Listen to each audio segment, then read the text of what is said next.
আসসালামু আলাইকুম। ফারজানাস রেসিপির নতুন আরও একটি এপিসোড দেখার আমন্ত্রণ আপনাদের সবাইকে। আমি আজকে আপনাদের করে দেখাবো ময়দা দিয়ে তৈরি কোনো রকম কর্নার মিল্ক ছাড়াই পারফেক্ট মিষ্টি দোকানের মতো রস ভরা আমের সন্দেশ। তাও আবার ফ্রিজে রাখার ঝামেলা ছাড়াই এই সন্দেশগুলো সংরক্ষণ করে খেতে পারবেন সর্বোচ্চ 1 সপ্তাহ পর্যন্ত। তো আমার রেসিপিগুলো যদি আপনাদের ভালো লেগে থাকে তাহলে আমার চ্যানেলটাকে সাবস্ক্রাইব করতে ভুলবেন না। আর আমার প্রতিটা ভিডিওর নোটিফিকেশন সবার আগে পেতে বেল বাটনে একটা ক্লিক করে দেবেন। তো চলুন গিয়ে দেখে নিই রস ভরা ম্যাঙ্গো সন্দেশ তৈরি করার সম্পূর্ণ প্রস্তুত প্রণালী। এখন প্রথমেই আমরা সন্দেশের পুর মানে আমের রসটা তৈরি করে নেব। তাই এখানে আমি চুলার লো মিডিয়াম হিটে একটা প্যানের মধ্যে দিয়ে দেব মেজারমেন্ট কাপের 1 কাপ পরিমাণ ম্যাঙ্গো পিউরি। মানে হলো পাকা আম ব্লেন্ডারে ব্লেন্ড করে অথবা হাত দিয়ে চটকে এরকম পিউরি তৈরি করে নিলেই কিন্তু হয়ে যাবে। সেই সাথে এর মধ্যে অ্যাড করে দেব 1 টেবিল চামচ চিনি। এখন আমের পিউরি আর চিনিটাকে খুব ভালোভাবে একসাথে মিশিয়ে নেব এবং জাল করে নেব যতক্ষণ না পর্যন্ত পিউরির মধ্যে থাকা এক্সট্রা পানিটা পুরোপুরিভাবে শুকিয়ে যায়। দেখুন, কিছুটা সময় চুলার লো মিডিয়াম হিটে জাল করে নেওয়ার পর আমের মধ্যে থাকা এক্সট্রা পানিটা কিন্তু পুরোপুরিভাবে শুকিয়ে গেছে। আর এ পর্যায়ে চুলাটা বন্ধ করে দেব এবং লিকুইড এই আমের রসটা আমরা চুলা থেকে নামিয়ে একটা সাইডে রেখে পুরোপুরিভাবেই ঠান্ডা করে নেব।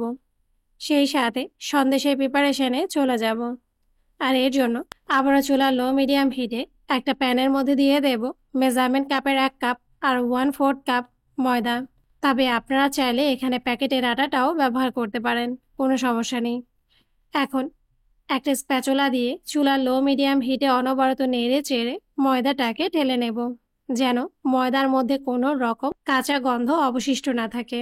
আর এ পর্যায়ে কিন্তু কোনোভাবে ময়দার মিশ্রণের নাড়াচাড়াটা বন্ধ করা যাবে না, না হয় ময়দাটা কিন্তু পুড়ে যাওয়ার বা কালার নষ্ট হয়ে যাওয়ার সম্ভাবনা থাকে।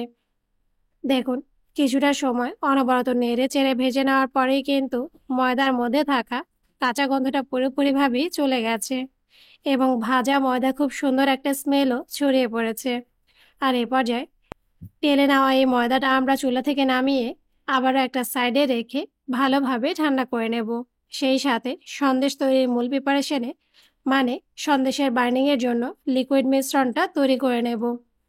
এর জন্য এখানে আমি আবারও চুলার মিডিয়াম হিটে একটা প্যানের মধ্যে দিয়ে দেব মেজারমেন্ট কাপের 1/2 কাপ পরিমাণ লিকুইড গুঁড়ো দুধ।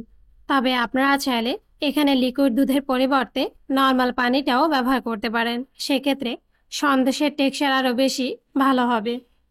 আর দিয়ে দেব মেজারমেন্ট কাপের 2 কাপ পরিমাণ চিনি। এখন লিকুইড দুধ আর চিনিটাকে আবারও খুব ভালোভাবে একসাথে মিশিয়ে নিয়ে জাল করে নেব। আর কিছুটা সময় জাল করে নিলেই দেখবেন চিনির দানাটা গলে গিয়ে বেশি ঘনও না আবার বেশি পাতলাও না, ঠিক এরকম থিকনেসের একটা শিরা তৈরি হয়ে যাবে। এখন এই শিরার মধ্যে আমি অ্যাড করে দেব 1/2 চা চামচ ম্যাঙ্গো এসেন্স। এরপর শিরাটাকে কয়েক সেকেন্ড জাল করে নেব। আর কিছুটা সময় জাল করে নেওয়ার পর যখন দেখবেন শিরার মধ্যে প্রথম বলকটা আসতে শুরু করেছে, এ পর্যায়ে কিন্তু চুলাটা বন্ধ করে শিরাটা চুলা থেকে নামিয়ে নেব। কোনোভাবেই কিন্তু শিরাটাকে চুলায় জাল করা যাবে না। মানে হলো শিরাটা একেবারে পাতলা থাকা অবস্থায় প্রথম বলকটা আসলেই নামিয়ে নিতে হবে। আর এই শিরাটা যে একেবারে পারফেক্ট আছে সন্দেশ তৈরি করার জন্য সেটা চেক করতে স্প্যাচুলা থেকে সামান্য পরিমাণে একটু শিরা হাতের আঙ্গুলের মাথায় নিয়ে ঠিক এভাবেই চেক করে দেখব। যদি দেখি শিরার মধ্যে কোনো রকম তার তৈরি হচ্ছে না, তাহলেই বুঝতে হবে শিরাটা একেবারে পারফেক্ট আছে। এখন এই শিরাটা আমরা চুলা থেকে নামিয়ে নেব। সেই সাথে গরম থাকা অবস্থায় এই শিরার মধ্যে এখন আমি অ্যাড করে দেব মেজারমেন্ট কাপের 1 কাপ পরিমাণ গুঁড়ো দুধ। এরপর এই গুঁড়ো দুধটাও আমরা শিরার সাথে খুব ভালোভাবেই মিশিয়ে নেব। মেশানো হয়ে গেলে এই পর্যায়ের মধ্যে অ্যাড করে দেব আগে থেকে যে টেলে রাখা ময়দাটা আমরা তৈরি করে রেখেছিলাম সেই ভেজে রাখা ময়দা। এখন শিরার সাথে ময়দাটাও খুব ভালোভাবে মিশিয়ে নিয়ে এই পর্যায়ের মধ্যে অ্যাড করে দেব মেজারমেন্ট কাপের 1/4 কাপ ডালডা। তবে এক্ষেত্রে অবশ্যই ভালো মানের কোনো রকম গন্ধ ছাড়া ডালডাই ব্যবহার করার চেষ্টা করবেন। এখন এই সবগুলো উপকরণ আবারও খুব ভালোভাবে একসাথে মিশিয়ে নেব। আর শিরাটা যেহেতু অনেক বেশি গরম থাকে তাই এক্ষেত্রে এই সন্দেশের মিশ্রণটা কিন্তু চুলায় তৈরি করার কোনো রকম প্রয়োজন নেই। চুলা থেকে নামিয়ে শিরাটা একেবারে গরম থাকা অবস্থায় সবগুলো উপকরণ একসাথে মিশিয়ে নিলেই কিন্তু ঠিক এরকমই একটা সন্দেশের মিশ্রণ তৈরি হয়ে যাবে। তবে প্রথম অবস্থায় সন্দেশের মিশ্রণটা একটু পাতলা থাকলেও যত নাড়াচাড়া করবেন ততই কিন্তু সন্দেশের মিশ্রণটা ঠান্ডা হতে থাকবে এবং আঠালো এবং ঘন একটা টাইট ফিট ডোতে পরিণত হয়ে যাবে। দেখুন কিছুটা সময় অনবরত নেড়ে চেড়ে নেওয়ার পর সন্দেশের মিশ্রণটা কিন্তু একেবারে টাইট ফিট হয়ে গেছে। আর এ পর্যায়ে এখন কিন্তু এই সন্দেশের মিশ্রণটা জমতে শুরু করবে। তাই খুব দ্রুতই এরকম একটা বাটির মধ্যে একটা পরিষ্কার প্লাস্টিকের পলিথিন বিছিয়ে নেব। এরপর সেই পলিথিনটার ওপরে সম্পূর্ণ সন্দেশের মিশ্রণটাই নিয়ে নেব এবং পলিথিনটা খুব ভালোভাবে মুড়িয়ে দেব যেন কোনোভাবেই কোনো রকম বাতাস না লাগে, না হয় সন্দেশের মিশ্রণটা কিন্তু খুব দ্রুতই জমে যাবে। এখন কিন্তু আমের রস ভরা সন্দেশটা তৈরি করে নেওয়ার পালা। তাই এখানে আমি আগে থেকে যে সন্দেশের মিশ্রণটা তৈরি করে রেখেছিলাম সেখান থেকেই বড় এক মুঠ সন্দেশের মিশ্রণ নিয়ে নেব।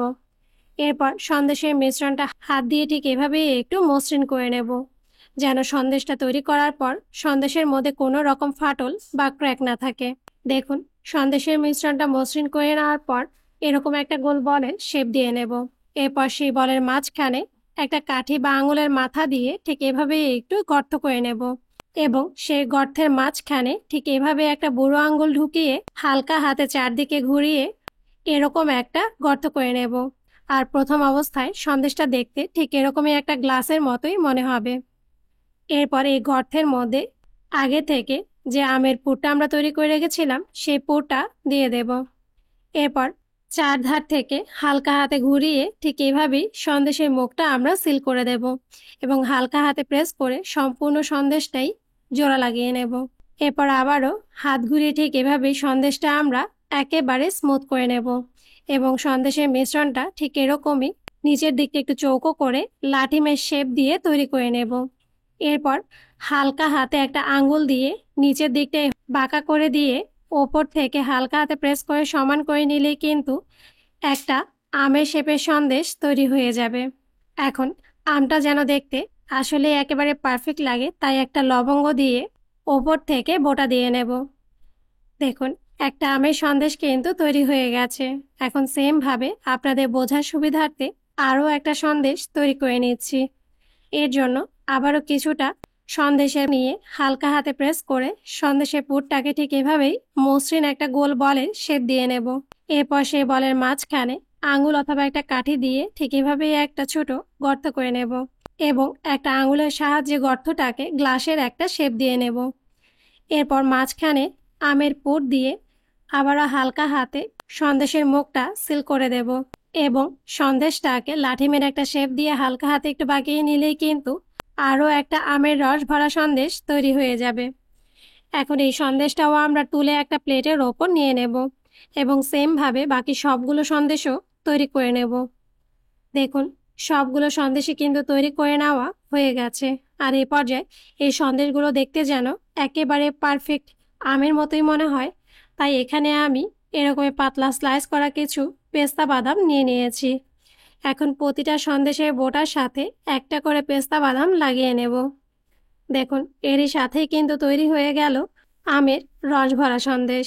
আর আমরা যেহেতু আমের রসটা আগে থেকে জাল করে নিয়েছি তাই কোনো রকম ফ্রিজে রাখার ঝামেলা ছাড়াই সর্বোচ্চ 7 দিন পর্যন্ত নর্মাল রুম টেম্পারেচারে রেখেই কিন্তু এই সন্দেশটা খেতে পারবেন। আর নর্মাল ফ্রিজে রেখে 20 থেকে 25 দিন সংরক্ষণ করে খেতে পারবেন। তো আমার রেসিপিগুলো যদি আপনাদের ভালো লেগে থাকে তাহলে আমার চ্যানেলটাকে সাবস্ক্রাইব করতে ভুলবেন না আর আমার প্রতিটা ভিডিও ফ্রেন্ডস এবং ফ্যামিলির সাথে শেয়ার করবেন। আজ এ পর্যন্তই। আল্লাহ হাফেজ।